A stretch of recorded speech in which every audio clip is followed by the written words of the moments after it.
Praise the lord. దేవుని స్తోత్రం కలుగును గాక. మీ అందరికి వందనాలండి. దేవుని నామ స్తోత్రాలు. కొద్దిసేపు శ్రద్ధగా వాక్యాన్ని విందాం. ఒక చిన్న వాక్యం చదువుకుందాం. దేవుడు ఎందుకు వాక్యం ప్రేరేపించారు. కీర్తన గ్రంథం 52వ కీర్తన 8వ వచనం తాలకిద్దాం. నేనైతే దేవుని మందిరంలో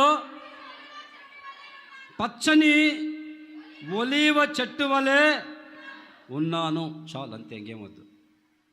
భక్తుడు చెప్తున్న మాట ఏంటంటే, నేనైతే as for me, as of me, నేనైతే దేవుని మందిరంలో ఎలా ఉన్నాను. నేనైతే ఆయన చెప్తున్నాడు. నాకు పక్కన వాళ్ళ గురించి అవసరం లేదండి, నాకు వేరే వాళ్ళతో అక్కర్లేదు. నేనైతే దేవుని మందిరంలో పచ్చని ఒలీవ చెట్టు వలె ఉన్నాను అని ఆ కీర్తనాకారుడు స్పష్టంగా ఏమండి చెప్తూ వస్తున్నాడు. కొన్నిసార్లు మనం కూడా అంటాం, నేనైతే ఈ కీర్తనాకారుడు చెప్పినట్టుగా నేనైతే దేవుని మందిరంలో పచ్చని ఒలీవ చెట్టు వలె ఉన్నాను అన్నట్టుగా కొన్నిసార్లు మనం అంటూ ఉంటాం అప్పుడప్పుడు. నేనైతేనా వాళ్ళు సరిగా పాడలేకపోయారు పాట. నేనైతే దుమ్ము దులిపేవాడిని, నేనైతే అసలు చించి పడేసేవాడిని పాటని. అబ్బా ఈ అమ్మాయి సరిగా చేయలే కూర, నేనైతే నా కూర మసాలా వేసి పొడేసి అబ్బో అవన్నీ అయిపెట్టి గుమగుమలు అడిచేదాన్ని. నేనైతే ఆ క్రికెట్ ఆడుతుంటే గ్రౌండ్లో క్రికెట్, ఈ ధోనిగాడు వేస్ట్, నేనైతే నా ఈ పాటికి 4 కొట్టేవాడిని. ఇది ఏం వనవాళ్ళు రావు. నేనైతేనా ఆడేవాళ్ళకి తెలుస్తుంది, ఆడేవాళ్ళకి అందరండి. నేనైతేనా బ్రహ్మాండంగా పాడతాను, నేనైతే అని కొన్నిసార్లు మనం అంటూ ఉంటాం అప్పుడప్పుడు. ఈ కీర్తనగా అదే మాట ఉంటున్నాడు. నేనైతే దేవుని మందిరంలో పచ్చని ఒలీవ చెట్టులాగా ఉన్నాను. పచ్చని చెట్లు తెలీదా? పచ్చని చెట్లు ప్రగతికి మెట్లు. క్లీన్ అండ్ గ్రీన్ అని గుంటూరులో రాస్తూ ఉంటారు. క్లీన్ అండ్ గ్రీన్ అని పచ్చదనంతో ఉండాలి, అంత పచ్చదనంగా ఉండాలి. ఈయన పచ్చగా ఉన్నాడట. నేనైతే పచ్చని ఒలీవ చెట్టు వలె ఉన్నాను. నేనైతే అని ఆయన సంబోధిస్తూ ఉన్నాడు. ఈరోజు మనమైతే ఏం చేయాలి? నువ్వే ప్రశ్నించుకోవాలి. నేనైతే అని ప్రశ్నించుకున్నప్పుడు ఏం చేస్తాం? నేనైతే కొన్ని విషయాలు బైబిల్లో చూస్తే వాళ్ళు చెప్పారు, కొంతమంది భక్తులు నేనైతే అని చెప్తూ వచ్చారు. ఏం చేశారు వాళ్ళు? ఒక 3-4 విషయాలు చెప్తారు. చూడండి, చదవండి. మొదటి మాట, రాజుల మొదటి గ్రంథం 18వ అధ్యాయం 24వ వచనం చదువుతూ అలగిద్దాం. తర్వాత మీరు మీ దేవత పేరును బట్టి ప్రార్థన చేయుడి. అది మనకు కావాల్సింది. నేనైతే యెహోవా నామమును బట్టి ప్రార్థన చేస్తాను. దేవునికి స్తోత్రం కలుగును గాక. I will call upon the name of Jesus. I will call upon the name of Lord. నేనైతే యెహోవా నామమును బట్టి ప్రార్థన చేస్తాను. ఏ నామమును బట్టి ప్రార్థన చేస్తావు నువ్వు? నేనైతే యెహోవా నామమును బట్టి. హల్లెలూయా. ఈ వాక్యం అయిపోయిన తర్వాత నువ్వు అదే చెప్పాలి, నేనైతే అలా చేస్తానని. భక్తులు కొంతమంది చెప్తూ వచ్చారు. దావీదు అన్నాడు, నేనైతే దేవుని మందిరంలో ఉన్నటువంటి పచ్చని ఒలీవ చెట్టులాగా ఉన్నాను అన్నాడు. ఏలియా దగ్గరికి వచ్చి అడిగితే, ఏలియా గారు మీరేం చేస్తారు అంటే, నేనైతే ఏ నామమునా? I will call upon the name of Jesus. నేను యేసే నామములో నేనైతే ప్రార్థన చేస్తాను. ఏలియా ఎవరు తెలుసా అంటే, ఏలియా మనకు బాగా తెలుసు. చరిత్ర చదివితే, ఆ రాజుల గ్రంథంలో చదివితే ఏలియా గురించి మోకాళ్ళ మధ్యలో తల పెట్టుకొని ప్రార్థించిన ప్రార్థనా యోధుడు అండి, ప్రార్థనా వీరుడు.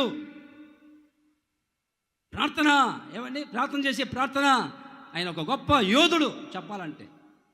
అటువంటి ప్రార్థనా పరుడు, రోషంగా ప్రార్థన చేసేవాడు.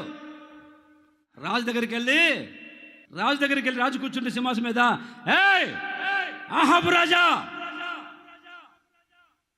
రాజు దగ్గరికి వెళ్ళి ఒక ప్రవక్త, ఒక సేవకుడు రాజు దగ్గర, ఆహాబు రాజా ఘోరమైన పాపం చేశావు, తప్పు చేసావు, నిన్ను బట్టి దేశంలో మారిపోయింది. ఒక రాజు దగ్గరికి వెళ్ళి హెచ్చరిస్తాడా? ఇప్పుడు నేను వెళ్ళి మోదీ అన్నాను ప్రధానమంత్రికి, కొట్టను రావని కట్టేను రాను కాల్చి పడేస్తారు. ప్రధానమంత్రి దగ్గరికి వెళ్ళి మోదీ గారు కూడా అన్న, ఆహాబు గారు అనలా, ఆహాబు. ఒక ప్రవక్త ఏలియా రాజు దగ్గరికి వెళ్ళి సింహాసనం మీద కూర్చొని పరిపాలించే రాజు దగ్గరికి వెళ్ళి, ఏయ్ ఆహాబు, ఒక రాజుని, దేశాన్ని పరిపాలించే రాజుని, ఎలా వచ్చింది ధైర్యం, ఎలా వచ్చింది ఇతనికి ఇంతటి సామర్థ్యం అంటే, ఎవరు ప్రార్థన చేస్తూ ఉంటారో, ప్రార్థన చేసేవాళ్ళు దేనికి భయపడరు. స్తోత్రం కలుగును గాక. ప్రార్థన చేసేవాళ్ళు ఎవరికి భయపడరు. రాజు దగ్గరికి వెళ్ళి, రాజా, అయ్యా రాజా, నువ్వు పొరపాటు చేస్తున్నావు, ఇది మంచిది కాదు, ఈ మార్గం మంచిది కాదు, నువ్వు కొంచెం మార్చుకుంటే మంచిది అని బతిమలాడి చెప్పలా రాజు దగ్గరికి వెళ్ళి ఏలియా, ఆహాబు రాజా ఏం చేస్తున్నావు నువ్వు? ఒక సామాన్య ప్రవక్త, సామాన్య సేవకుడు వెళ్ళి ఒక రాజు దగ్గరికి వెళ్ళి, ఏమండి రోషంగా మాట్లాడుతూ, ఎవరిని సన్నిధిలో నిలబడి ఉన్నానో నా మాట ప్రకారం జరుగుతుంది రాజా, ఏమనుకున్నావు అని రోషంగా ధైర్యంగా మాట్లాడుతూ ఉన్నాడు ఏలియా. అదే స్తోత్రం కలుగును గాక. నీ మార్గం సరిగా లేదు, మార్చుకో అని హెచ్చరిక చేస్తూ ఉన్నాడు, బతిమలాడుకోవట్లా. ఇంతటి ధైర్యం, బలం ఎలా వచ్చిందంటే, మోకాల మధ్యలో ప్రార్థన చేసే ప్రార్థనా వీరుడు. ప్రార్థించే వాళ్ళు ఎవరికి భయపడరు, ప్రార్థించే వాళ్ళు రోషంగా నిలబడతారు దేవుని కొరకు. దేవుని స్తోత్రం కలుగును గాక. చరిత్రలో చూస్తే ఎంతోమంది నిలబడ్డారు. ఆ లోకస్తుల ప్రార్థనకి బాగా ఆలకించండి. ఆ లోకస్తులు ప్రార్థన చేస్తున్నారు ఏమని? వర్షం కురవాలి అని వాళ్ళ దేవతకి ప్రార్థన చేస్తూ ఉంటే ఏలియా చూసారే, మీరు ప్రార్థన చేసే ఆ దేవత ప్రార్థన వినదురా, మీరు వర్షం రావాలని ప్రార్థన చేస్తున్నారు మీ దేవతకి, మీ దేవత వినదు అని తెలియజెప్పడానికి ఇప్పుడు రోషంగా ఏలియా వచ్చి నిలబడి అక్కడ 3.5 సంవత్సరాలు నేను చెప్పేంత వరకు వర్షం పడకూడదు, ఎవరి సన్నిధిలో ఉన్నానో నా మాట ప్రకారం జరగాలి అన్నాడు. వర్షం రాకపోతే సమస్యలు వస్తాయి, కరువు వస్తుంది, దేశం అల్లకల్లోలం అవుతుంది తెలుసు. మరి దేవుడు ఎందుకు ఆపినట్టు? కొన్నిసార్లు సేవకులు ఇలాంటి ప్రార్థన చేసినా కానీ దేవుడు ఆపాడు. వర్షం కురవద్దంటే వర్షం కురవకుండా ఆపేశాడు దేవుడు. ఎందుకు? ప్రజలకు తెలియాలి, వర్షాలు కురిపించేది దేవుడు, లోకంలో దేవతలు కాదు. వర్షం కురవకపోతే కప్పలకు పెళ్లి చేస్తున్నారు. కప్పలకి వర్షం కురవకపోతే కొన్నిసార్లు వర్షం లేటుగా పడితే ఆడ కప్పను మగ కప్పను తెచ్చి 2 కప్పలు పెళ్లి చేస్తున్నారు. మరి దరిద్రులారా, కప్పలకు పెళ్లి చేస్తే వర్షం వస్తుందా? అవగాహన లేని వాళ్ళు. ఋతువుల ప్రకారం వర్షం కురిపించేది దేవుడు. కప్పలకు పెళ్లి చేస్తే వర్షం రాదు. తెలియక అవగాహన కొంతమంది, ఏమని తెలివి తక్కువ మూర్ఖులు కొంతమంది లోకంలో ఇటువంటి తెలిసి తెలియని కొన్ని కార్యక్రమాలు చేస్తూ ఉంటారు. అలాగే చేస్తున్న వాళ్ళు ఆ రోజు వాళ్ళ దేవతలు పూజిస్తూ ఉంటే, ప్రార్థనకు జవాబు ఇవ్వని దేవతకు ప్రార్థన చేస్తూ ఉంటే ఏలియా వచ్చేసి వర్షం ఆపయ్యా అని వర్షం ఆపాడు. అగ్ని కురిపించమంటే అగ్ని కురిపించాడు. ఏలియా మాటని దేవుడు రూఢిపరుస్తూ వచ్చాడు. దేవుడు స్తోత్రం కలుగును గాక. Praise the Lord. ఎందుకంటే మనం ఆరాధించే దేవుడు ఎవరో తెలియాలి జనాలకి. మనం పూజిస్తున్న దేవుడు ప్రార్థన ఆలకించే దేవుడు, రోషం గల దేవుడు. ఆయన ప్రార్థన ఆలకించి సమాధానం ఇస్తానని తెలియజెప్పడానికే వర్షాన్ని ఆపమంటే ఆపిచ్చాడు ఏలియా, ఆగిపోయింది. మళ్ళీ వర్షం కురవమంటే మళ్ళీ వర్షం కురిచింది. నేను స్తోత్రం కలుగును గాక. అటువంటి ప్రార్థనా పరుడు నేనైతే. అందరూ వచ్చి వాళ్ళ దేవతను నిలబెట్టి ఉదయం నుంచి సాయంత్రం వరకు దిగల. సాయంత్రం వరకు ప్రార్థన చేశారు. ఒళ్ళు కోసుకున్నారు, రక్తం కారిపోతుంది, కొడాలు తీసుకొని పెళ్ళ కొట్టుకుంటున్నారు. దిగట్లా, దిగమ్మా, దిగల. సాయంత్రం అయిపోయింది, అస్తమయం అయిపోతుంది. ఆపండ్రా, పొద్దున్న నుంచి దిగు అన్నారు, దిగలేదు మీ దేవుడు. వర్షం కురిపించేదే మీ దేవుడు దిగలేదు.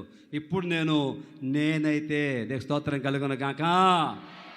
నేనైతే చెప్పు, యెహోవా నామమును బట్టి ప్రార్థన చేస్తాను. హల్లెలూయా, ప్రైజ్ ది లార్డ్. వాళ్ళంతా రక్తం కాచారు, ఒళ్ళు కోసుకున్న రక్తం కారిపోయింది, ఎంతో ఖర్చు పెట్టారు, ఎన్నో బలులు అర్పించారు. వాళ్ళ కాల ప్రార్థన జవాబు రాలా. ఇప్పుడు ఏలీ వచ్చి అంటాడు సాయంత్రం సమయంలో, నేనైతే ఇదిగో యాజ్ ఫర్ మీ, నేనైతే యెహోవా నామమును బట్టి ప్రార్థన చేయబోతూ ఉన్నాను. ఆమేన్. మన దేవుడు ఎవరు తెలుసా? మన దేవుడు నా ప్రార్థన ఆలకించువాడా, నా కన్నీరు తుడుచువాడా, నా ప్రార్థన ఆలకించువాడా, నా కన్నీరు తుడుచువాడా, నా శోధనలన్నిటిలో ఇమ్మానుయేలువై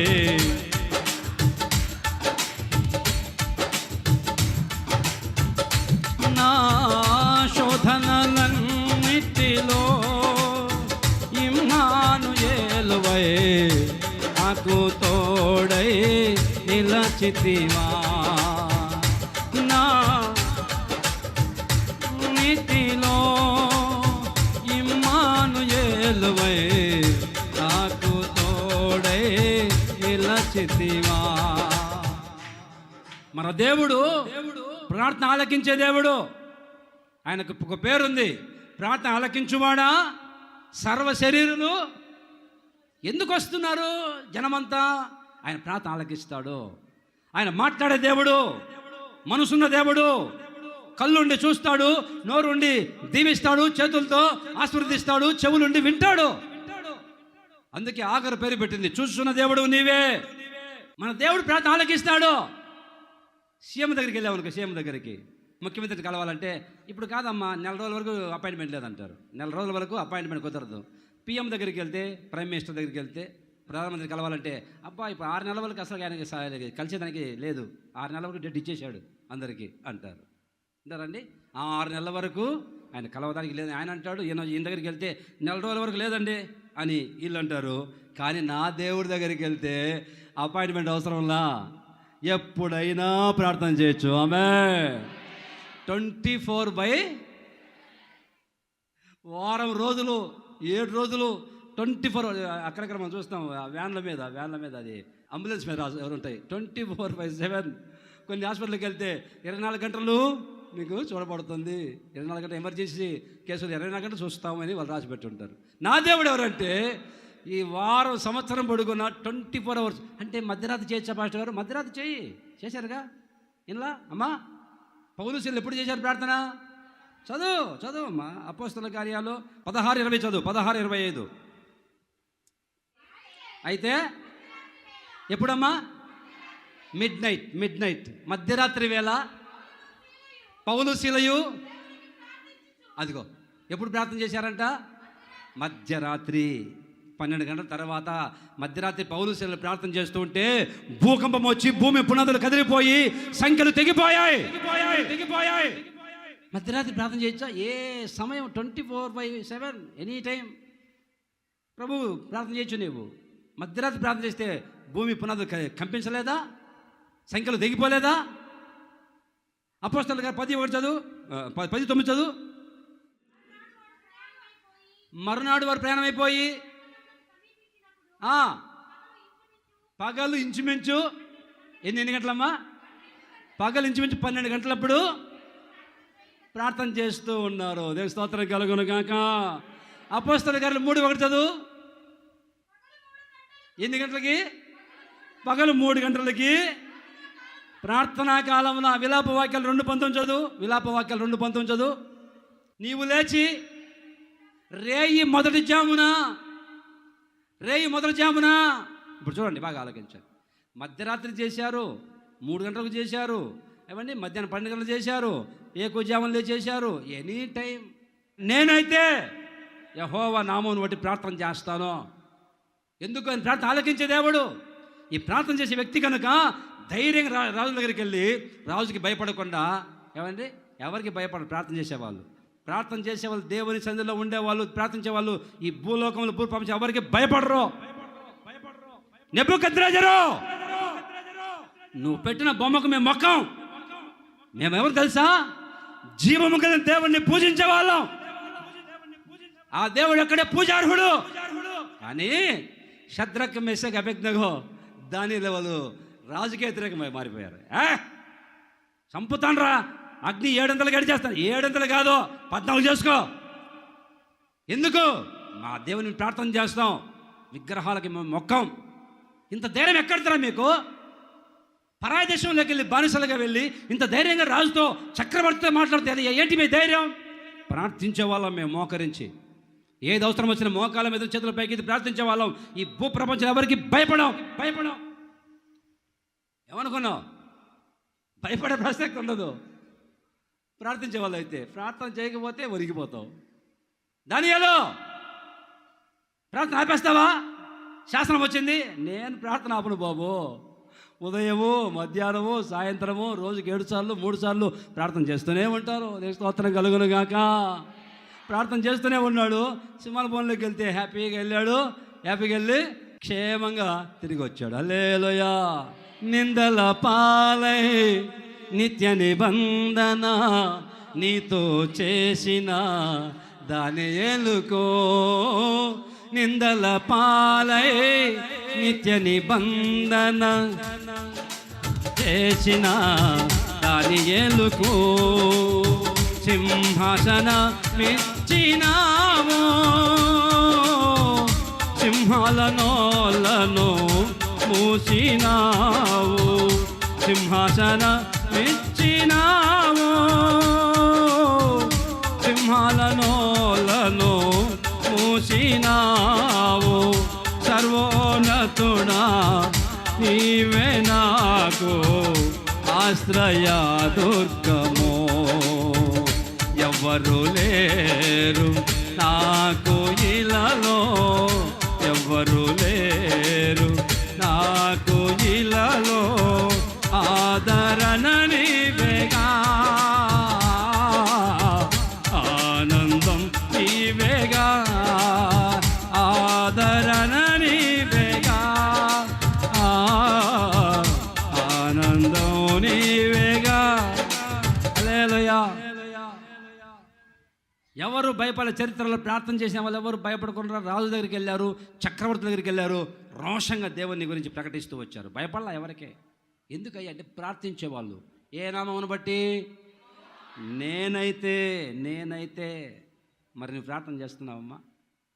ఈరోజు ఇప్పటి వరకు ఒక 3 గంటలు ప్రార్థన చేసిన వాళ్ళు చేయి ఎత్తండి. 3 అవర్స్ ప్రే చేసిన వాళ్ళు ఉంటే ఒక్కరు, నీకు వందనాలు తల్లి.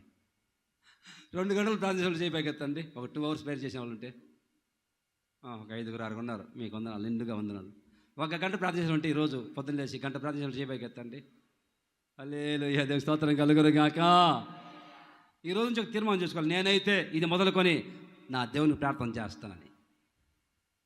ఏలియాలాగా చెప్పగలగాలి, నేనైతే ప్రార్థన చేస్తాను, ఎన్ని వచ్చినా, ఎన్ని ఆటుపోట్లు ఎదురైనా నేను ప్రార్థన చేస్తాను, దేనికి భయపడను. ఏ టైంలో ప్రార్థన చేయి. 3 గంటలు ప్రార్థన చేస్తే కుంటివాడు పైకి లేచాడు. మధ్యరాత్రి ప్రార్థన చేస్తే జైలు పునాది కలిపోయి భూకంపం వచ్చి సంఖ్యలు తెగిపోయాయి. ఎన్నో చరిత్రల కార్యాలు జరుగుతూ వచ్చాయి. ప్రభు చెప్పాడు స్పష్టంగా. ప్రభు చెప్తాడు, యోహాను సువార్త 14:14 చదువు. నా నామమున మీరు నన్నేం అడిగినను నేను చేస్తాను. దేవ స్తోత్రం కలుగును గాక. ఏ నామమున? కొంతమందికి ప్రార్థన చేస్తాను చూస్తాను మన మందిరంలో. ఎక్కడో మన మందిరంలో మైక్ ఇస్తామా? స్తోత్రం నాయన, కృప చూపండి అయ్యా సహాయం చేయని ప్రభు, ఆమేన్. ఏ నామం చేసేట్టు? ఏ నామం చేసింది ఎక్కకి? యేసు నామములు అడుగుచున్నాము తండ్రి అనే ఆ జ్ఞానం కూడా తెలియదు. మరి ఇంతకాలం ప్రార్థన చేస్తుంది. యేసు నామములో ప్రార్థన చేస్తున్నాము తండ్రి అనే మాట చివరిలో పలికితేనే ఆ ప్రార్థనకి జవాబు వస్తుంది. అలా కాకుండా ఇంత పొడుగు ప్రార్థన చేసి ఏమి చెప్పకుండా ఆమేన్ అన్నావు అనుకో, ఆ ప్రార్థన పోయింది, గాలికి పోయింది. నా నామమున మీరు నన్నేం అడిగినను నేనైతే యెహోవా నామమును బట్టి ప్రార్థన చేస్తూ ఉన్నప్పుడే ఆకాశం తెరవబడి అగ్ని కురిచింది. ప్రార్థన చేస్తూ ముగించక మునిపే అగ్ని ఆకాశం నుంచి కుమ్మరించబడింది. 3 సంవత్సరాలు ప్రార్థన చేస్తే వర్షం ఆగిపోయింది, మళ్ళీ ప్రార్థన చేస్తే వర్షం కురిపించబడింది.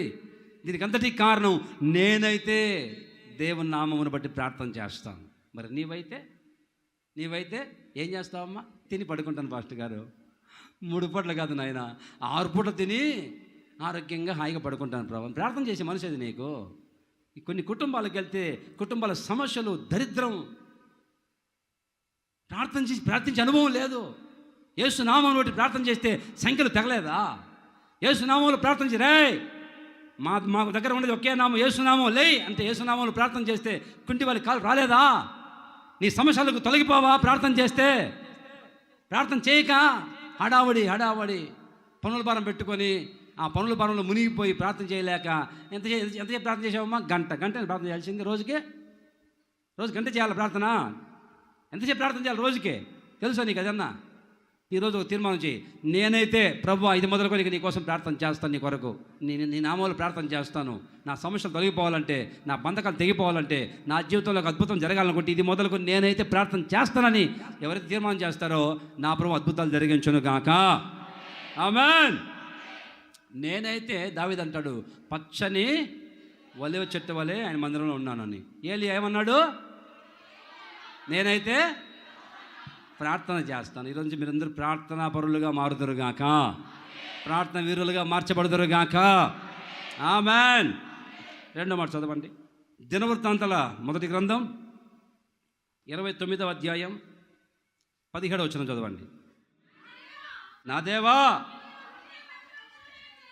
నీవు హృదయ పరిశోధన చేయుచు యథార్థవంతుల యందు ఇష్టపడుచున్నావని నేను ఎరుగుదును. అది మనకు కావాల్సింది. నేనైతే యథార్థ హృదయము గలవాడనై ఇవన్నీ మనఃపూర్వకముగా ఇచ్చి ఉన్నాను. చాలు. దావీదు మరొకసారి అంటున్నాడు. దావీదు అంటున్న మాట ఏంటంటే, నేనైతే ఇవన్నీ మనస్ఫూర్తిగా మనఃపూర్వకంగా ఇవన్నీ ఇచ్చుచున్నాను నేనైతే అంటున్నాడు. ఏమిచ్చాడు దావీదు దేవునికి? నేనైతే యథార్థ హృదయం గలవాడని ఇవన్నీ మనఃపూర్వకంగా నీకు ఇచ్చుచున్నాను అన్నాడు. ఏమిచ్చాడు? కొబ్బరికాయలు తెచ్చాడా? కొట్టుకొని తిను ప్రభు అని యేసు ప్రభుకి. ఏమండి, 3 కొబ్బరికాయలు తెచ్చాడా? లేకపోతే పూలదండలు తెచ్చాడా? లేకపోతే పప్పుల బురుగులు తెచ్చాడా? మా సైడ్ పప్పుల బురుగులు, పలహారం అంటే పప్పుల బురుగులు పెడతారు. పప్పుల బురుగులు గుళ్ళల్లో పప్పులు, బెల్లము, కొబ్బరి ముక్కలు, బొరుగులన్నీ వేసి ప్రసాదంలాగా పెడుతుంటారు. ఇక్కడ చూస్తే ఇక్కడ ఈ గుంటూరు జిల్లాకు చూస్తే, గుంటూరు జిల్లాలో ఈ బొరుగుల్ని మరమరాలు అంటారు. మరమరాలు చచ్చిపోయినప్పుడు సమాధి వేసి చల్లుతున్నారు. అక్కడ ప్రసాదంగా పెడతారు మా గుంట్లో. ఏమైనా దేవునికి ప్రసాదం తీసుకొచ్చాడా? దేవా తీసుకు ప్రసాదం, ఇదిగో కొబ్బరికాయలు, ఇదిగో పూలదండలు, ఇదిగో 4 అరటిపండ్లు తెచ్చానయ్యా, అగరబత్తీలు తెచ్చానయ్యా, అయ్యా దేవా ఇదిగో నా ఇంటికలు ఇస్తాను ప్రభా, సగరమాతమ్మ తీసుకో అని మరియమ్మకి ఇంటికలు ఇచ్చినట్టుగా తెచ్చాడా దావీదు? నేనైతే ఇవన్నీ మనస్ఫూర్తిగా నీకు ఇచ్చుచున్నాను అంటున్నాడు. ఏమిచ్చాడు దావీదు దేవునికి? చదువుతారు, ఆలకిద్దాం శ్రద్ధగా ఆలకి. 4వ వచనం చదవమ్మా. అదే అధ్యాయము, దినవృత్తాంతాల మొదటి గ్రంథము 29వ అధ్యాయము 4వ వచనం చదవమ్మా. గదుల గోడల రేకుమూతకును బంగారపు పనికిని బంగారమును, వెండి పనికి వెండిని, పనివారు చేయు ప్రతి విధమైన పనికి లెక్క రాసుకోండి. టీచర్ లెక్క రాయండి. లెక్క రాసుకోండి టీచర్స్. 6000 మనుగుల ఓపీరు బంగారమును, 14,000 మనుగుల పుటము వేయబడిన వెండిని ఇచ్చుచున్నాను. ఈ దినమున యెహోవాకు ప్రతిష్ఠితముగా మనఃపూర్వకముగా ఇచ్చేవాళ్ళు మీరు ఎవరైనా ఉన్నారా? దేవ స్తోత్రం కలుగునుగాక. నేనైతే మనఃపూర్వకంగా ఇవి నా దేవునికి ఇచ్చుచున్నాను అన్నాడు. ఏమిచ్చావు దావీదు దేవునికి? అట్టిపండ్ల, పూలదండల, కొబ్బరికాయల ఏమిచ్చావంటే కాదు, ఇదిగో నా దేవునికి నేను మనఃపూర్తిగా ఏమిచ్చానంటే ఎంతమ్మా? 6000 మనుగుల, మామూలు బంగారం కాదు, అది మామూలు బంగారం కాదమ్మా, ఓఫీరు బంగారం అంటే స్వచ్ఛమైన ఏ కల్తీ లేని ఓఫీరు బంగారం 6000 మనుగులు దేవునికి ఇచ్చాడంట, దేవుని మందిరం పని కొరకు. ఇంకేమిచ్చాడు? 16,000 మనుగుల స్వచ్ఛమైన పుటం వేయబడిన వెండి. టీచర్లు ఉన్నారు కదా, టీచర్లు 6,000 మనుగులు. మనుగు ఎంతన్నా? మనుగంటే ఎంత? మనుగంటే 50 కేజీలు. ఒక్క మనుగు అంటే 50 కేజీలు. 6,000 × 50 లెక్క. టీచర్లు చెప్పండి అమ్మా, 6,000 × 50 ఎంత? ఎన్ని కేజీలు అమ్మా? కేజీ లెక్కలోకి రావాలి. కేజీ లెక్కలోకి 6,000 ఇంటూ 50 3,00,000 కేజీలు. ఎంత? 3,00,000 కేజీలు స్వచ్ఛమైన ఓపిరు బంగారము దేవుని మందిరానికి ఇచ్చారంట దావీదు. తులం ఎంత బంగారం ఇప్పుడు? ఈరోజు లెక్క వేయండి. ఈ మధ్య బంగారం కొన్నోళ్ళు ఉన్నారమ్మా. తులం ఎంత? 1,95,000. కొన్నోళ్ళు చెప్పండి. 1,00,000 రూపాయలు తులము. ఇప్పుడు కేజీ ఎంత బంగారం అన్న? కేజీ ఎంత లెక్క ఏమన్నా కొంచెం టూకీగా? కేజీ ఎంత బంగారం ఇప్పుడు ప్రజెంట్? లెక్క 3,00,000 కేజీల బంగారము దావీదు మనఃపూర్వకముగా దేవునికి ఇచ్చాడు. నేనైతే అంటున్నాడు 16,000 మనుగుల స్వచ్ఛమైన వెండి ఇచ్చాడట దేవునికి. దేవుని స్తోత్రం కలుగును గాక. ఇవన్నీ ఎలా ఇచ్చావు దావీదంటే, నేనైతే మనస్ఫూర్తిగా నా దేవునికి ఇచ్చాను. ఎంత ఇచ్చావయ్యా? 1,110 ఇచ్చావు? కాదు 6,000 మనుగుల బంగారం, 16,000 మనుగుల వెండి. ఓరే లెక్క వేస్తే ఎన్ని కోట్ల రూపాయలు లెక్క ఉంటుంది. కోట్ల తెచ్చి దేవుని మందిరానికి బంగారు రేకు పొదిగించాలని దావీదు మనఃపూర్వకముగా దేవునికి తెచ్చిచ్చాడు, అర్పించాడంట. నేనైతే అంటున్నాడు అని ఇచ్చి అంటాడు. కింద 16వ వచనంలో చదవండి. 16వ చదువు. నా దేవా యెహోవా, నీ పరిశుద్ధ నామము యొక్క ఘనత కొరకు మందిరమును కట్టించుటకై మేము సమకూర్చిన ఈ వస్తు సముదాయము ఎట్లా నీ వలన కలిగినదే, అంతయు నీదే కదయ్యా. అయ్యా నువ్వు మాకు ఇచ్చావు కాబట్టి మేము నీకు ఇచ్చాము. మళ్ళీ నీ మందిరానికి మాకెక్కడి నుంచి వచ్చింది? మేమన్నా పుట్టుకతో తీసుకొచ్చామా? తల్లి గర్భంలోంచి పుట్టినప్పుడు తీసుకొచ్చావా బంగారము వెండి అంతా? ఏమా ఇక భూమి మీదకి వచ్చిన తర్వాత దేవుడు కదా నీకు ఇచ్చింది అన్నీ. ఇల్లు, స్థలము, పొలము, ఫ్లాటు, బంగారము, బట్టలు అన్నీ దేవుడు కదా ఇచ్చింది. అదే దావీదు అంటాడు, మాకు ఇచ్చిన ఈ వస్తు సముదాయం అంతా నీ వలన కలిగింది అన్న. ఇది నీది, మేము నీకే ఇస్తున్నాం. మాదే సొంతంగా కష్టపడి రెక్కల ముక్కలు చేసి కొంతమంది అంటూ ఉంటారు, రెక్కల కష్టంతో పాస్టర్ గారు, రెక్కల కష్టం మీద ఒక్కరమే కష్టపడి ఇల్లు కట్టుకున్నాం. రెక్కల కష్టం. దేవుడు దీవించకపోతే నీ వల్ల అవుతుందా? దేవుడు దీవించకపోతే మనకు వస్తుందా? అయ్యా ఇదంతా నీదేనయ్యా, నీది నీకే ఇదిగో ఇచ్చాము. ఎంత ఇచ్చావయ్యా? 6,000 మనుగుల బంగారం. కొంచెం కాదు, అంత ఇంత కాదు, ఇంత ఇచ్చి ఆయన అంటాడు, నేనైతే ఇదంతా బలవంతంగా ఇవ్వలేదు. ఎలా ఇచ్చాడు? మళ్ళీ చదువు మాటని. నేనైతే యథార్థ హృదయం గలవాడనై ఇవన్నీ ఎట్టిచ్చాడు? మనఃపూర్వకముగా దేవునికి స్తోత్రం కలుగునుగాక.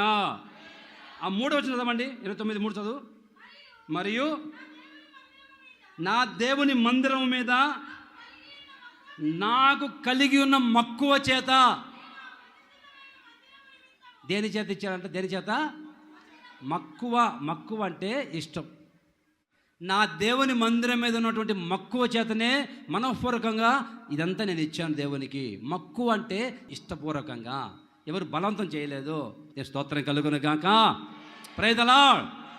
ఇప్పుడు అదే విధంగా నువ్వు కూడా, నేనైతే నా దేవుని మీ మందిరం మీద మక్కువ చేత ఇష్టపూర్వకంగా మనఃపూర్వకంగా ఇవి ఇస్తున్నాను అని చెప్పగలుగుతావా? అసలు నీవు దేవుని మందిరం మక్కువ నీకుందా? మక్కువ అంటే ఇష్టం. మరి ఇష్టం ఉన్న వాళ్ళు ఎలా వస్తారండి మందిరానికి? చూడండి 110వ కీర్తనలో 3వ చదవండి. యుద్ధ సన్నాహ దినమున నీ ప్రజలు ఇష్టపూర్వకముగా ఎలా వస్తారంట? కొందరు టైం ఎంత 10 కావస్తుంది, లేండి. అందరిని ఇంట్లో బలవంతం చేయాలి. లేండి, స్నానం చేయండి. పొద్దున్న లేదని తెలుసు. ఆదివారం పొద్దున్న లేచి రెడీ అయిపోయి దేవుని సన్నిధికి వెళ్దామని ఆసక్తి ఏమైంది? ఆతృత ఏమైంది? అంటారండి. మనఃపూర్వకముగా మక్కువ చేత నేనైతే ఇదంతా దేవునికి ఇచ్చాను. మరి నీవైతే చెప్తావా?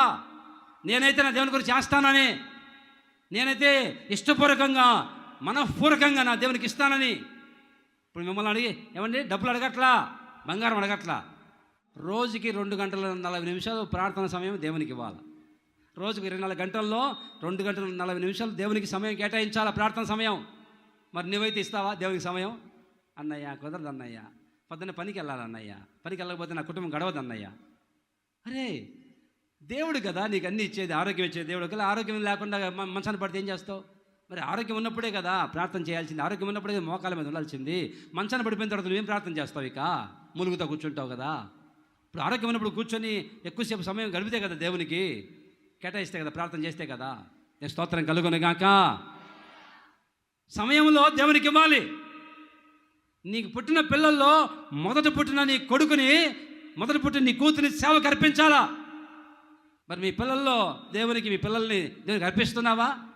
వచ్చి పుట్టిన వాళ్ళందరికీ పెళ్ళిళ్ళు చేస్తేవి ఈ దేవునికి ఇచ్చింది అది. ఇక నేనైతే దేవుని మందిరం మీద మక్కువ చేత మనఃపూర్వకంగా ఇదంతా ఇస్తున్నాను. మరి నీవు సమయంలో దేవునికి ఇవ్వాలి. నీకు పుట్టిన పిల్లల్లో దేవునికి అర్పించాలా? ప్రతిదానికి దేవునికి అర్పించాలా? 110 రూపాయలు దశమ భాగం దేవునికి తీసి ఇవ్వాలా? మీరు దీవించబడాలనుకుంటే దేవుని తిని మింగేస్తేవి, చివరికి దరిద్రపాలైపోతేవి.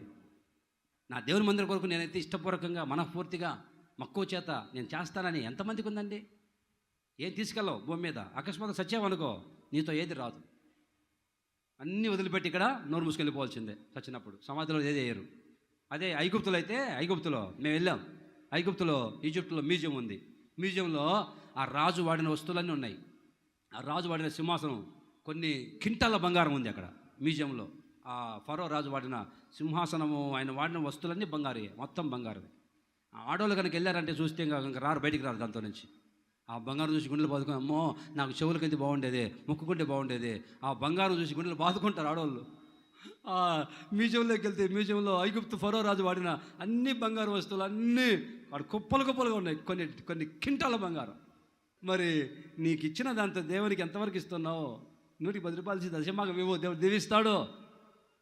మందిరానికి ఖర్చు పెట్టు, దేవుడు దీవిస్తాడు. నేనైతే మక్కువ చేతనే ఇష్టపూర్వకంగా మనస్ఫూర్తిగా నా దేవునికి ఇవన్నీ ఇస్తున్నాను అంటాడు.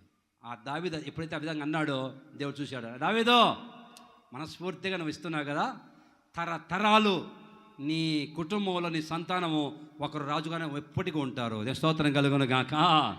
దేవుడు వాగ్దానం చేశాడు, తరతరాలు, భూమి నశించేంత, భూగోళం నాశనంత వరకు తరతరాలు నీ కుటుంబంలో ఒకప్పటికి ఒకడు, నీ పేరు పెట్టబడిన నీ వంశంలో వాడు ఒక రాజుగా ఉంటూనే ఉంటాడు అన్నాడు. దేవుడు వాగ్దానం చేశాడు అంటారండి. చివరికి చూడండి, యేసు ప్రభువు కూడా గుడ్డోడు అంటాడు. గుడ్డోడు, దావీదు కుమారుడా నన్ను కరుణించు. ఎవరి కొడుకు యేసు ప్రభు? ఎవరికి పుట్టాడు? మరియమ్మకు పుట్టాడు. మరి ఈ గుడ్డోడు అంటాడు, దావీదు కుమారుడా నన్ను కరుణించు. దావీదుకు పుట్టలేదుగా యేసు ప్రభు, మరియమ్మకు పుట్టాడు. కానీ దేవుడు ఆ విధంగా దీవించాడు దావీదుని. ఎందుకు? నేనైతే మనఃపూర్వకంగా మక్కువ చేత ఇవన్నీ దేవునికి ఇస్తున్నాను. చేసిన వెంటనే దేవుడు చెప్పాడు, నీ సింహాసనాన్ని స్థిరపరుస్తున్నాను. తరతరాలుగా నీ కుటుంబంలో, నీ వంశంలో వాళ్ళు ఎప్పటికీ సింహాసనం కూర్చొని రాజుగా ఉండబోతూ ఉన్నారు. ఆమేన్. మరి నీ కొరకు ప్రాణం పెట్టిన దేవుడు, నీ కొరకు రక్తం కార్చిన దేవుడు, నీ కొరకు గాయాలు పాలైపోయి కలవసంలో ప్రాణం పెట్టి చనిపోయి సమాధి చేయబడి తిరిగి మృత్యుంజయుడిగా లేచాడే, నిన్ను రక్తంతో కడిగాడే, ఆయన సొత్తుగా మార్చుకున్నాడే. మరి ఇప్పుడు నా దేవుని కొరకు నేనేం చేయాలి? నేనైతే ఏం చేయాలి అని నీకు ఏమన్నా అవగాహన ఉందా? దావీదు అంటాడు, దావీదు నేనైతే నా దేవుని కొరకు మక్కువ చేతనే మనఃపూర్వకంగా ఇదంతా చేస్తున్నాను. ఎంత ఇచ్చావయ్యా? మామూలుగా ఇవ్వాల 6,000 మనుగులు, 14,000 మనుగులు వెండి బంగారం దేవునికి అర్పించేశాడు. ఇంకా చాలా వస్తువులు అక్కడ ఉన్నాయి. ఆ చదువుకుంటూ వస్తే ఎన్ని ఇచ్చాడో అదన్నీ రాజు ఇస్తుంటే జనం చూసి, అమ్మో మా రాజు ఇస్తున్నాడని చెప్పేసి వీళ్ళు కూడా అందరూ తెచ్చి మందిరం కొరకు బంగారం వెండి ఇచ్చారట. మందిరం అద్భుతంగా కట్టబడి, ప్రపంచంలోనే అటువంటి మందిరం ఎవరు కట్టలేదు. సొలొమోను కట్టించారు. వాళ్ళ తర్వాత అద్భుతమైన మందిరం కట్టించారు. స్తోత్రం కలుగును గాక. నాకు కూడా అమరావతిలో కానీ నల్లపాల్లో కానీ ఎంతోమంది ఒంటి మీద బంగారం మొత్తం చేతికిచ్చారు. లక్షల రూపాయల బంగారం. ఆ బంగారం మూట కట్టి నెల వెళ్ళి అబ్రహం చేతికిస్తుంటే బంగారం మూట ఏమండి పట్టీలు, బంగారం నెక్లెస్లు, హారాలు, చైర్లన్నీ, ఉంగరాలన్నీ తీసుకొస్తుంటే మూట అబ్రహం పెత్తరబోతున్నాడు. ఏంటి మూటలో? బంగారం అన్న, మందిరం కోసం. లక్షలు. అందుకే నల్లపాళ్ళు మీరు చూసి ఉంటారు, రోడ్డు పక్కనే అద్దాలతో మందిరం కట్టాం. 70 లక్షలు ఖర్చు పెట్టి. అమరావతిలో 50 లక్షలు పెట్టి మందిరం కట్టాం. వింటారండి? దేవుని మందిరం కొరకు కష్టపడి చేశారు. ప్రభు అంటాడు, గిన్నెడు సందులు ఇస్తేనే మర్చిపోడు కదా. మరి నువ్వు ధారాళంగా దేవుని కొరకు ఖర్చు పెడితే దేవుడు మర్చిపోతాడా? పైసా లెక్క కట్టి నీకు 1000 రెట్లు ప్రభు దయచేయను గాక. నిండారుగా నీ కుటుంబాన్ని దీవించును గాక. ఆమెన్. దావీదు ఏమన్నాడు? నేనైతే దేవుని మందిరంలో. ఏలీ ఏమన్నాడు? నేనైతే యెహోవా నామమును బట్టి. ఇప్పుడు దావీదు ఏమంటున్నాడు? నేనైతే మనఃపూర్వకంగా దేవునికి ఇస్తున్నాను. మనస్ఫూర్తిగా ఇవ్వు. హల్లెలూయా. 3వ మాట చదవండి. 3వ మాట కీర్తనల గ్రంథం 75వ కీర్తన 9వ చదవండి. నేనైతే నిత్యము ఆయన స్తుతిని ప్రచురము చేస్తాను. చాలు దేవుని స్తోత్రం కలుగును గాక. నేనైతే నిత్యము ఆయన స్తుతిని ప్రచురం చేస్తాను అంటే అందరికి తెలియజేస్తాను. నా దేవుడు చేసిన మేళ్ళన్నీ అందరికి చెప్పి నేను స్తుతిస్తాను దేవుణ్ణి అంటాడు ఈ భక్తుడు. ఎవరి భక్తుడు? ఆసాపు అనే భక్తుడు అండి. ఈ ఆసాపు అనే ఈ వ్యక్తి రాజు దగ్గర, ఆ దేశంలో దావీదు రాజు దగ్గర ఒక కవి, ఒక గాయకుడు పాటలు పాడుతుంటాడు. దావీదు రాసి పాటలు, ఆసాబో ఈ పాట రాశాను, ట్యూన్ కట్టి మంచిగా పాట పాడు అంటే అప్పుడు ఈ ఆసాపు ఆ దావీదు రాసిన పాటలకి ట్యూన్ కట్టి పాటలు పాడుతూ ఉంటాడు ఈ ఆసాపు అనే వ్యక్తి. ఆ తర్వాత కొన్ని పాటలు ఆయన రాశాడు. ఆ రాజు దగ్గర ఆస్థాన గాయకుడు. ఇప్పుడు రాజు దగ్గర ఉండే కవులు ఏం చేస్తారంటే, మనం చూస్తూ ఉంటాం సినిమాల్లో, పాత సినిమాల్లో రాజు దగ్గర ఉండే కవులు ఏం చేస్తారంటే రాజును పొగుడుతుంటారు. రాజాది రాజా మార్తాండ, మహారాజు ప్రభో, అయ్యా మిమ్మల్ని మించిన వాళ్ళు ప్రపంచం లేరయ్యా అంటూ ఉంటే ఆ కవి రాజును పొగుడుతుంటే వెంటనే అవునా ఇదిగో చైన్ తీసుకో అని ఆ కవి పొగుడుతుంటే రాజు ఆయనకి ఇస్తాడు. బంగారు కడియాలు ఇస్తూ ఉంటాడు రాజు మెచ్చి ఆయన పొగుడుతూ ఉంటే. కానీ ఆసాపు రాజు దగ్గర ఉన్నాడు, రాజును పొగడడు. దేవుని స్తోత్రం కలుగును గాక. దావీదు రాజును పొగడడు, దేవుణ్ణే పొగుడుతూ ఉంటాడు. ఆమేన్. దేవుని స్తోత్రం కలుగును గాక. ఎప్పుడు చూసినా ఈ ఆసాపు అనే గాయకుడు దావీదు దగ్గర పనిచేస్తాడు. ఎప్పుడు దావీదు రాజా నువ్వు గొప్పవాడివి, అబ్బో నేను మించిన వాళ్ళు లేడు ప్రపంచంలో, నీ అంత అందగాలు లేడు, నీ అంత గాయకులు లేడు, నువ్వు వీరుడివి, సూర్యుడు, విక్రమార్కుడివి. పొగడడు. ఎన్ని వచ్చినా దేవుణ్ణే పొగుడతాడు ఈ ఆసాపు అనే గాయకుడు. దేవుని స్తోత్రం కలుగును గాక. ఆ దావీదు దగ్గర ఒక కొయర్ ఉంది, కొయర్ లీడర్ ఏదా ఏమండి, అంత కొయర్గా పాటలు పాడుతుంటే వాళ్ళందరికీ గాయకుడు కానీ ఇలా పాడని చెప్పి ఆ పాటల్ని ట్యూన్ కట్టి ఆ కొయర్కి లీడర్గా పనిచేస్తుండే ఆసాపు దేవుణ్ణి పొగుడతాడు. ఆయన అంటాడు, నేనైతే నిత్యము ఇది మొదలుకొని ఏం ప్రచారం చేస్తాను? నా దేవుని స్తుతిస్తాను. రాజును కాదో పొగిడేది, నా దేవుని పొగుడుతాను, నా దేవుని స్తుతిస్తాను. దేవుని స్తోత్రం కలుగును గాక. నేను స్తుతిస్తున్నప్పుడు అది అందరికి తెలియాలి, అందరికి తెలిసేటట్లుగా ప్రచారం చేస్తాను, ప్రచురపరుస్తాను స్తుతిని. దేవుడు మేలు చేశాడు, ఇదిగో నా దేవునికి ఇదని చెప్పేసి నా దేవుని నేను స్తుతించి ప్రచురం చేస్తాను. దేవుని స్తోత్రం కలుగును గాక. కృపలను పొందుచు కృతజ్ఞత కలిగి స్తుతులర్పించెదను అన్ని వేళలా.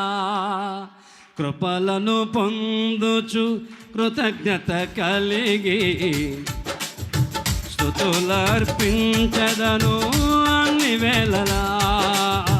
అనుదినము నీ అనుగ్రహమే ఆయుష్కాలము నీ వరమే. అనుదినము నీ అనుగ్రహమే ఆయుష్కాలము నీ వరమే. ఘనమైనవి నీ కార్యములు నా ఎడలా, స్థిరమైనవి నీ ఆలోచనలు నా యేసయ్యా. కృపలను పొందుచు కృతజ్ఞత కలిగి స్తుతులర్పించెదను అన్ని వేళలా. కృపలను పొందుచు కృతజ్ఞత కలిగి స్తుతులర్పించెదను అన్ని వేళలా. ఏ తెగులు సమీపించనీయక, ఏ కీడైన కరిచేరనీయక, ఆపదలన్నీ తొలగే వరకు ఆత్మలో నెమ్మది కలిగే వరకు ఏ తెగులు సమీపించనీయక ఏ కీడైన నీయక ఆపదలన్నీ ఆత్మలో నా పరము మోసి బాసటగా నిలచి ఆదరించివి ఈ స్తుతి మహిమలు నీకే చెల్లించదను జీవితాంతమో. ఎంతకాలం? జీవితాంతం నిత్యము నేనైతే యెహోవాను నా దేవుణ్ణి స్తుతిని ఏం చేస్తాను? దేవుని స్తోత్రం కలుగును గాక. ఎప్పుడు చూసినా ఈ ఆశాపుకు అదే పని, దేవుని గణపరచడం, దేవుని స్తుతించడం తప్ప ఏమి తెలియదు. ఇక మనుషుల్ని గణపరచడు. ఈరోజు చెప్తున్నా వినండి, మీరు గణపరచాల్సింది దేవుణ్ణి, నన్ను కాదు. సేవకుల్ని అన్నా అబ్బో అన్నా మీరు వచ్చిన తర్వాత మాచల సంఘంలో అబ్బా మార్పు వచ్చింది వద్దు. సేవకులు పొగడబాకండి, సేవకులు భజన చేయబాకండి. నా మాట ఏమైనా చెప్తున్నా, 23 సంవత్సరాలు సేవలను చేసేది ఇదే. అందరూ నీకు తెలీదు, పెద్ద పాస్టర్ల దగ్గర వంగి ఉండు, చిరిపి కొంచెం మాసిపోయిన పట్టలేసుకో, లేదా పెద్ద పాస్టర్లు నీ మీద కన్నేస్తారు చెప్పారు. నా మీద ఎవడు కన్ను వేయలేడు, నా దేవుని కన్ను నా మీద ఉంది. నన్ను ఎవడే చేయలేడు ఈ లోకంలో, ఈ భూ ప్రపంచం నన్ను ఎవడే చేయలేడు. ఎందుకు? నా దేవుని చేతుల్లోనే ఉన్నాను. ఏదైనా చేస్తే దేవుడు చేయాలి, ఎవడి వల్ల కాదు, ఈ భూమి మీద ఏ మనిషి వల్ల కాదు. అర్థమవుతుందా? ఎందుకు? నేను స్తుతించేవాడిని, కొన్ని గంటలు స్తుతిస్తాను రోజుకు నేను దేవుణ్ణి. అర్థమవుతుందా? మనుషులకు ఎప్పుడు భజన చేయాలా? పెద్ద సేవల దగ్గరికి వెళ్ళి పెద్ద సేవలను పొగిడి అన్నా వాళ్ళ కళల్లో వాళ్ళ అదుపులో ఉండాలి, వాళ్ళ కందుస్టులో ఉండాలని చెప్పి ఎప్పుడు చేయాలా? చేస్తే దేవుడు చేయాలి, లేకపోతే వదిలే. సంపుకుంటూ బతికిస్తే బతికించుకో, సేవ చేస్తే చేయించుకో, లేకపోతే పడేసేయి. చేస్తే దేవుడు చేయాలని చెప్పి దేవుని పాదాలు పట్టుకున్నవాడిని నేను. మనుషుల దగ్గరికి వెళ్ళి భజన చేసి పైకి వచ్చినని కాదు. కొందరు పాస్టర్లు ఉంటారు, రికమెండేషన్ చేసుకొని భజన చేసి మెప్పు పొంది మాకు అనున్నాడు. ఈరోజు అట్లా సేవకుల మీద ఆధారపడిన వాళ్ళు ఎవరు లేడు మినిస్టర్లో. సేవకుల మీద ఆధారపడిన సేవకులు ఎవరు లేరు, వెళ్ళిపోయారు, ఇళ్ళకి వెళ్ళిపోయారు. ఎప్పుడు సేవకులు ఆధారపడలా. సేవకులు కనపరుస్తాను, వచ్చిన రోజు అంతా కనపరుస్తున్నాను, ఇప్పటికి అంతే కనపరుస్తాను. సీనియారిటీ పెరిగిందని చెప్పేసి కుర్చీ మీద కూర్చొని కాలు మీద కాలు వేసుకోను. సేవకులు వస్తున్నారంటే లేచి గౌరవిస్తాను. ఆ రోజు ఫోన్లో మాట్లాడలేదు వాళ్ళ ముందర, ఇప్పుడు ఫోన్లో మాట్లాడను. వారు వస్తున్నారంటే ఫోన్ పక్కన పెట్టేసుకుంటా. అర్థమవుతుందండి? దేవుణ్ణే స్తుతిస్తాడు, మనుషుల్ని కనపరచడు. యాసాపు ఈరోజు మనం కూడా ఎప్పుడు దేవుణ్ణే స్తుతించాలా. నన్ను పొగడాల్సిన అవసరంలా, ఏరే సేవకులు పాడాల్సిన అవసరంలా. దేవుని పొగడు. మరి దేవుని ఆరాధిస్తున్నావా? దేవుని మనస్ఫూర్తిగా స్తుతిస్తున్నావా దేవుని నీవు? నేనైతే నిత్యము నా దేవుని స్తుతిని ప్రచారం చేస్తానంట, స్తుతిస్తాను, అందరూ చెప్తాను దేవుడు చేసిన మేలు. మరి నువ్వు చేస్తున్నావా? ఈరోజు ఎన్ని మేలు చేశారు దేవుడు నీకు, ఎన్ని కార్యాలు చేశారు దేవుడు నీకు? బాగా ఆలకించాను.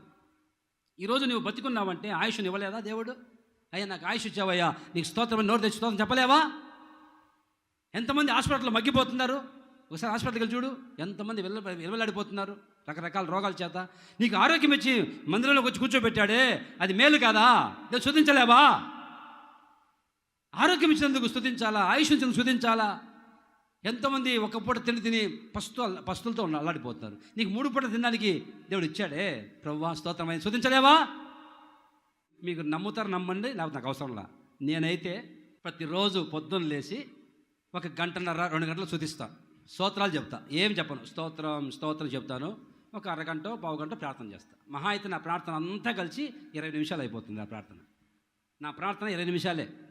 స్తుతించడం మాత్రం 2 గంటలు 2.5 గంట, ఎంత సమయం అంత. ఆ ప్రార్థనలో నేను అనుభవించి చెప్తున్నాను. మీరు చేయండి, మీరు ఫాలో కండి, దేవుడు దీవిస్తాడు. ప్రతిరోజు పొద్దున్న లేచి ప్రతిరోజు ప్రవ్వా వాచ్ ఇచ్చావయ్యా స్తోత్రం, ఫోన్ ఇచ్చావయ్యా స్తోత్రం, మైక్ ఇచ్చావయ్యా స్తోత్రం, విన్నారండి? చెప్పులు ఇచ్చావయ్యా స్తోత్రం, షూ ఇచ్చావయ్యా స్తోత్రం, అయ్యా టేబుల్ ఇచ్చావయ్యా మందిరంలో, చక్కటి టేబుల్ స్తోత్రం, చక్కటి ఇల్లు ఇచ్చావయ్యా స్తోత్రం, అన్ని వస్తువుల్ని చైర్ ఇచ్చావయ్యా స్తోత్రం, కూలర్ ఇచ్చావయ్యా, ఏసీ ఇచ్చావయ్యా, ఇంట్లో అన్ని వస్తువుల్ని పేరు పెట్టి చెప్పి స్తోత్రం చెప్తాను నేను. పేరు పెట్టి దేవుడికి చెప్పి అన్నీ, అయ్యా వాచ్లు, ఫోన్లు, అయ్యా చెప్పులు, షూలు, మైకులు, ల్యాప్టాప్లు, కీబోర్డులు, స్ప్రే వల్ల పెర్ఫ్యూమ్ అది ఇచ్చేందుకు కూడా నేను స్తోత్రం చెప్తానండి. స్ప్రే ఇచ్చావయ్యా, అయ్యా చక్కటి కుర్చీలు ఇచ్చావయ్యా, కూలర్లు ఇచ్చావు, ఏసీలు ఇచ్చావు, అన్నిటి బట్టి స్తోత్రం ఎంతసేపు స్తోత్రం తెలుస్తాను. మరి నీకుందా అనుభవం? నువ్వు స్తుతిస్తే ఇంకా దేవుడు నీకు ఎక్కువ ఇస్తాడు. నువ్వు స్తుతించకపోతే దేవుడు ఇవ్వడు. అరే ఈ మనిషికి ఎన్ని చేసినా కానీ వేస్టేరా బాబు, ఈ మనిషికి ఎన్ని ఇచ్చినా కానీ స్తుతి చెప్పదు అని దేవుడు ఇవ్వడం మానేస్తాడు. నువ్వు స్తుతించు, రోజు దేవుడు చేసిన మేలును బట్టి అన్ని ఒకటి దేవుడికి జ్ఞాపకం చేసి, అమ్మో నేను చేసిన మేలు మర్చిపోకుండా స్తుతిస్తుందని చెప్పేసి నా ప్రభు ఇంకా ఇస్తానే ఉంటాడు. దేవుని స్తోత్రం కలుగును గాక. హల్లెలూయా. నేనైతే నిత్యము ఒక్కరోజు కాదు, నెలకు ఒకసారి కాదు, వారానికి ఒకసారి కాదు, ప్రతిరోజు దేవుడు చేసిన మేలన్నీ బట్టి ఆయన స్తుతిని ప్రచురిస్తాను, ప్రచారం చేస్తాను, అందరూ చెప్పుకుంటాను. దేవుడు చేసిన మేలన్నీ బట్టి నోరార ప్రభు స్తుతిస్తూ ఉంటే ఇచ్చిన వస్తువులని బట్టి నేనండి దేవుడు సంతోషిస్తాడు. అడగలా? యేసుప్రభు అడగలా? స్పష్టంగా ప్రభు అడిగాడు. 10 మంది వచ్చారు కుష్ఠరోగులు. ప్రభువా, అయ్యా మా ఇంట్లో వాళ్ళకి మేము అసహ్యం అయిపోయినాం అయ్యా, మమ్మల్ని బాగు చేయవా నీకు ఇష్టమైతే అంటే, సరే మీరు బాగుపడతారు వెళ్ళిపోండి అన్నాడు. బాగుపడ్డారు 10 మంది. 10 మంది బాగుపడితే 9 మంది వెళ్ళిపోయారు. ఒక్కడు మాత్రం తిరిగి వచ్చాడు. తిరిగి వచ్చి యేసు, చదవండి ఆ మాటని, లూకాసు వార్త 17వ అధ్యాయం 16వ వచనం. లూకా 17:16 గొప్ప శబ్దముతో దేవునిని మహిమపరచుచు తిరిగి వచ్చి ఆయనకేం చెల్లించాడు? కృతజ్ఞతాస్తుతి చెల్లించను. ఆయన పాదములు సాగిలపడను. వాడు సమరయుడు. అందుకు యేసు, 10 మంది శుద్ధులేరు కారా, ఆ 9 మంది ఎక్కడా? ఈ అన్యుడు తప్ప దేవుని మహిమపరచుటకు తిరిగి వచ్చిన వాడు ఎవడను? చూడండి దేవుడు కోరుకుంటూ తెలుసా, డైరెక్ట్గా చెప్తున్నాడు. 10 మంది బాగుపడ్డారు కదా, మరి స్తుతించడానికి మాత్రం ఒక్కడే వచ్చాడే, ఈ 9 మంది ఏమయ్యారు అంటే స్తుతించలేదే అని ప్రభువు హెచ్చరిక చేస్తున్నాడు. స్తుతించండి అని దేవుడు చెప్తున్నాడు. 10 మంది బాగుపడ్డ, 10 మంది రాలేదే, 9 మంది వెళ్ళిపోయారే మేలు పొంది దేవుని ద్వారా, ఒక్కడే వచ్చాడు స్తుతించడానికి. ఈరోజు మనమైతే, నీవైతే, నేనైతే నిత్యము ప్రభు స్తుతించుదము గాక, దేవుని స్తుతించుదము గాక. ప్రతి విషయంలో దేవునికి స్తుతి చెల్లించాలట. ప్రతి విషయంలో పొద్దున్న లేచి కనుక నువ్వు అన్ని విషయాల్లో ప్రభువుకు స్తోత్రం చెప్పావంటే గొప్ప కార్యాలు ప్రభు జరిగించును గాక. ఆమెన్. ఒక్క మాట చదివి ముగించుకోండి. చివరి ఒక్క మాట చదవండి. అపోస్తల కార్యాలు 21:13 చదవండి. పౌలు, ఇదెందుకు మీరు ఏడ్చి నా గుండె బదులు చేసి తిరేలా? అది ఆ మాట వచ్చింది. నేనైతే చెప్పండి నేనైతే ప్రభువైన యేసు నామము నిమిత్తము యెరూషలేములో బంధించబడుటకును మాత్రమే కాక చనిపోవటం కూడా సిద్ధంగా ఉన్నాను. నేనైతే హల్లెలూయా, నేనైతే ప్రభువు నామమును బట్టి బంధించబడ్డానికి, చావడానికి కూడా సిద్ధంగా ఉన్నాను అంటాడు పౌలు గారు. అందరూ వచ్చారు. అయ్యా పౌలు గారు మీరు వెళ్ళొద్దయ్యా, యెరూషలేములకు బయలుదేరుతుంటే యెరూషలేం పట్టణానికి వెళ్తుంటే, అయ్యా అందరూ ప్రవచనం నువ్వు అక్కడికి వెళ్తున్నావు, నువ్వు యెరూషలేముకి వెళ్తున్నావు, నిన్ను బంధిస్తారు, కట్టేస్తారు అని జరగబోయే విషయం ప్రవచనం చెప్తున్నాడు. అక్కడ కొంతమంది యవనస్తురాళ్ళు చెబుతుంటే అప్పుడు పౌలు అంటాడు, నేనైతే ప్రభు నామం కొరకు బంధించబడడానికి, చావడానికి సిద్ధంగా ఉన్నా. దేవునికి స్తోత్రం కలుగును గాక. Praise the Lord. వాళ్ళు స్పష్టంగా చెప్పారు, నిన్ను యూదులు కట్టేస్తారు, కొడతారు, చంపుతారు. ఏ భయం లేదు. నేనైతే దేవుని కొరకు శ్రమలు పొందడానికి సిద్ధంగా ఉన్నాను. బంధించినా, కొట్టినా, తిట్టినా, చంపినా, చావడానికైనా సిద్ధమే, శ్రమలు పడ్డానికైనా సిద్ధంగానే ఉన్నాను. హల్లెలూయా. దేవునికి స్తోత్రం కలుగును గాక. ఇప్పుడు మీరైతే మందిరానికి వెళ్ళారంటే, ఇదిగో చంపుతాను అనుకో, బైబిల్ అక్కడ పడేసి, ప్రభువా నీకు తెలుసు కదా నాయన, ఇదిగో పరిస్థితి తారుమారైపోయింది అయ్యా, ఈ వారం నేను మందిరానికి మానేశాను అయ్యా, నువ్వు చూసుకోను ఆయన, ఊపిరుంటే బతికుంటే అయ్యా చాలు ప్రభువా అని బైబిల్ అక్కడ పడేసి, అంతెందుకండి ఇంట్లో నీ భర్త కనుక బయలుదేరి ఎక్కడికి వెళ్ళాడే మరి బిర్యానీ అన్నాను అనుకో, ప్రభువా నీకు తెలుసు కదా నా కష్టమేంటో అని మందిరం మానేసి బిర్యానీ వండుకుంటా, వడ్డించుకుంటా, తినుకుంటా, ఏమండి ఉడికేటప్పుడు 4 ముక్కలు తినేసి వండుకుంటా తింటా కూర్చుంటాం ఇంట్లో, మందిరం మానేసి. పౌలు అంటాడు, అక్కడికి వెళ్తే కష్టం వస్తుంది, అక్కడికి వెళ్తే ప్రాణం పోతుంది, అక్కడికి వెళ్తే శ్రమలు వస్తాయి, అయినా నేనైతే నా దేవుని కొరకు, యేసు నామం కొరకు బంధించబడడానికి, చావడానికి సిద్ధం. భయపడను. పరిస్థితులు కొంచెం తారుమారు అయిపోతే, కఠినంగా ఉంటే, అన్నయ్య చలి జ్వరం వచ్చింది అన్నయ్య, అమ్మ లేవలేకపోతున్నాను అన్నయ్య, మందిరానికి రాలేను అన్నయ్య. చలి జ్వరం వస్తే మందిరం రాకూడదా? చచ్చిపోతే చచ్చిపోయింది అయ్యా ఇంకా రాదు, చచ్చిపోయిన తర్వాత రాలేరు, ఓకే. బతుకుంటే రావచ్చు కదా, చచ్చిపోయిన వాళ్ళు ఎట్లా రాలేరు మందిరానికి, ఓకే. కంఠంలో ఊపిరి ఉంటే, కొర ప్రాణం ఉన్నా నన్ను తీసుకెళ్ళి మందులు పడేయండి అని చెప్పాలి. నాకు ఓపిక లేకపోయినా మందులు పడేయండి ముందు.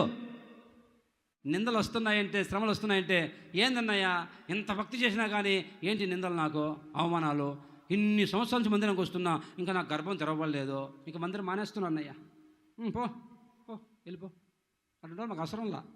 ఇటువంటి వాళ్ళు ఏమి ఉద్ధరిస్తారు మందిరానికి వచ్చి. నీ ద్వారా ఏం దేవుని నామానికి ఏమి ఘనత ఏంది? నీలాంటి వ్యక్తుల ద్వారా దేవుని నామానికి ఏం ఘనత అండి? కష్టం ఉందంటే పారిపోతున్నారు కొంతమంది, ఘనత లేకపోతే వెళ్ళిపోతారు కొంతమంది. పౌలు అంటాడు, కష్టం వచ్చినా బాధ వచ్చినా నేనైతే ముందుకే వెళ్తాను. నా దేవుని కొరకు బంధించబడతాను, నా దేవుని కొరకు కొట్టబడతాను, నా దేవుని కొరకు నిందలు వచ్చినా అవమానాలు వచ్చినా, క్రీస్తు పడిన పాటలో మిగతా వాటిని నా శరీరమందు నేను సంపూర్ణం చేస్తాను. నీ శ్రమలలో పాలొందుటయే నా దర్శనమాయనే, నీ శ్రమలలో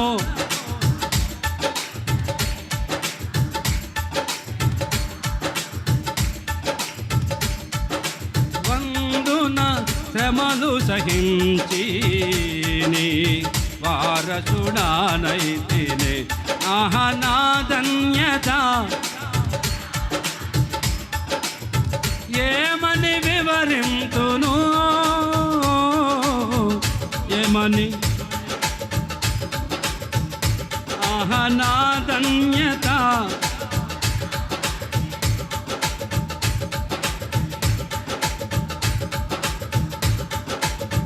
ఏమని వివరింతును, నేనెందుకని నీ సొత్తుగా మారితిని, యేసయ్యా నీ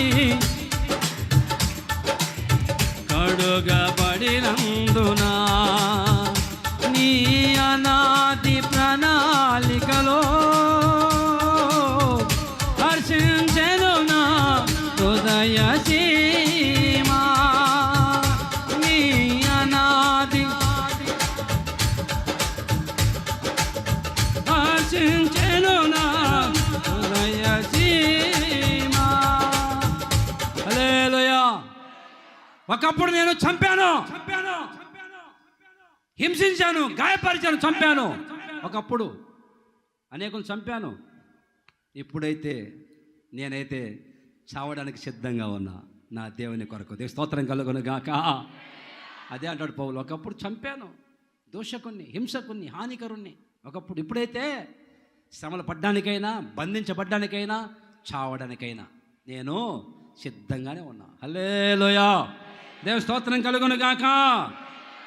సరే, ఇప్పుడు మీరు పౌలు గారు నేను చావడానికే సిద్ధమే నేనైతే అన్నాడే, ఇప్పుడు మీరు అయితే మమ్మల్ని సావమంటారు పాస్టర్ గారు, మమ్మల్ని సావమంటారా? చావద్దమ్మా తల్లారా, మీరు బతకాలి, నిండు నూరేళ్ళు బతుకుదురుగాక, దీర్ఘాయుష్మంతులు అవుదురుగాక. పౌలు గారు అన్నాడు, నేను బంధించబడడానికైనా చావడానికే సిద్ధమే నేనైతే అన్నాడు దేవుని కొరకు. మరి మనం ఏం చేయాలి?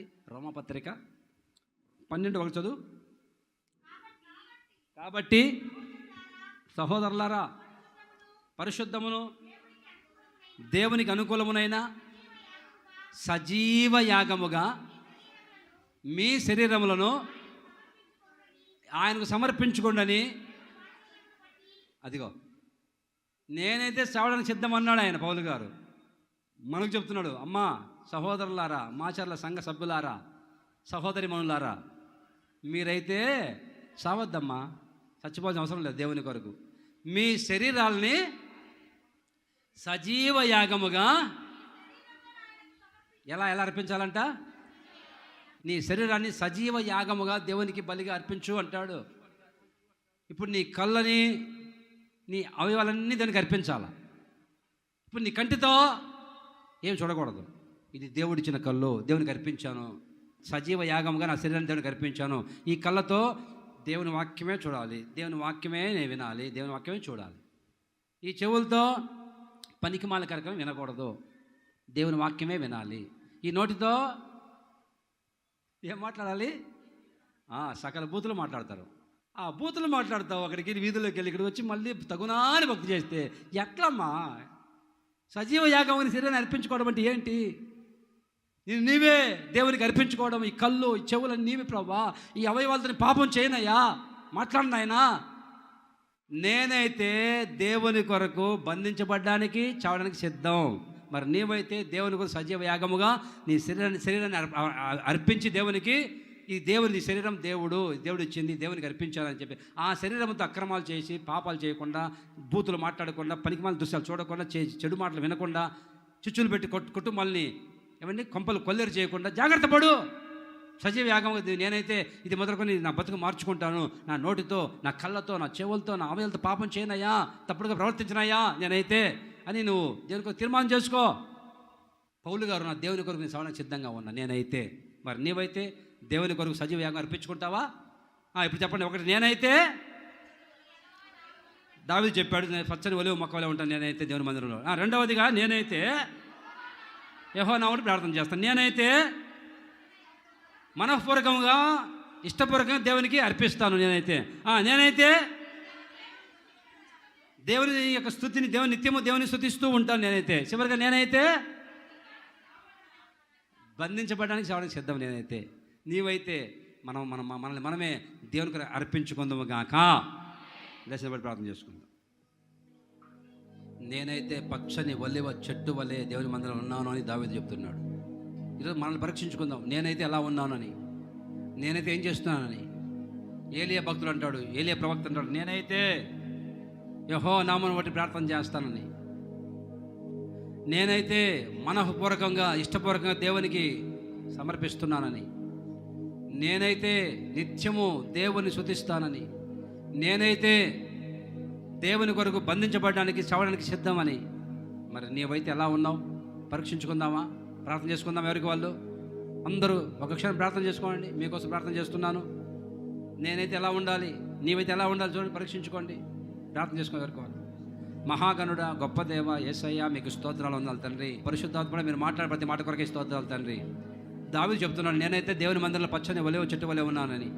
బైబిల్లో చాలామంది భక్తులు మాట్లాడుతూ వచ్చారు, నేనైతే యెహోవా నామమున బట్టి ప్రార్థన చేస్తానని. తండ్రి, ఇక మీదట మేము ఇది మొదలుకొని మేము నిత్యం ప్రార్థన చేస్తాం నాయన, మానక ప్రార్థన చేస్తాం తండ్రి.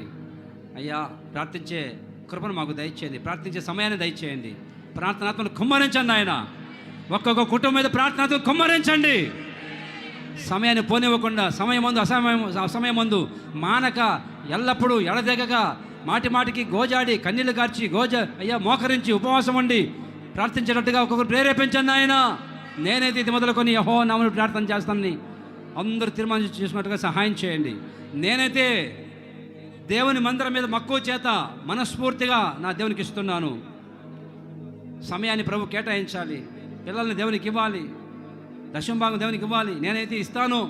నేనైతే నిత్యము నా ప్రభుని స్తుతించి ప్రచారం చేస్తానని చెప్తున్నాడు భక్తుడు ఆసాపు. స్తుతించే వ్యక్తులుగా మమ్మల్ని మార్చండి ఆయన. నువ్వు ఎన్నో మేలు చేస్తూ వచ్చావు, మానక స్తుతించే కృపను మాకు దయచేయండి. ఎల్లప్పుడూ మా నోట్లో స్తుతి ఉండాలి అయ్యా. స్తుతించే భాగ్యాన్ని మాకు కలుగు చేయండి ఆయన. ఎన్నోసార్లు స్తుతించకుండా నోరు మూగబోయిపోయింది నాయన, నోరు తెరవకుండా స్తుతించకుండా ఉన్నావు నా తండ్రి. ఇది మొదలుకొని నేనైతే స్తుతిస్తాను. ఈరోజు స్పష్టంగా మీరు మాట్లాడిన ప్రతి మాట కొరకు స్తోత్రాలు తండ్రి. ఒక్కొక్క బిడ్డని, ఒక్కొక్క కుటుంబాన్ని దీవించండి ఆయన. అయ్యా, ఈ బిడ్డలందరి ప్రభావ స్థిరపరచండి, వర్ధల్లా చేయండి. కుటుంబాలుగా మీరు కాచి కాపాడండి, కృపలో భద్రపరచండి అయ్యా. అనేక దీవెనకరమైన బిడ్డలు మార్చండి ఆయన. బిడ్డలందరి చేతికి అప్పగిస్తున్నాం, మీరు కాపాడి కృపలో భద్రపరిచి జయమిచ్చి నడిపించి కాపాడి సాయం చేయమని యేసు నామములో అడుగుచున్నాము తండ్రి. ఆమేన్.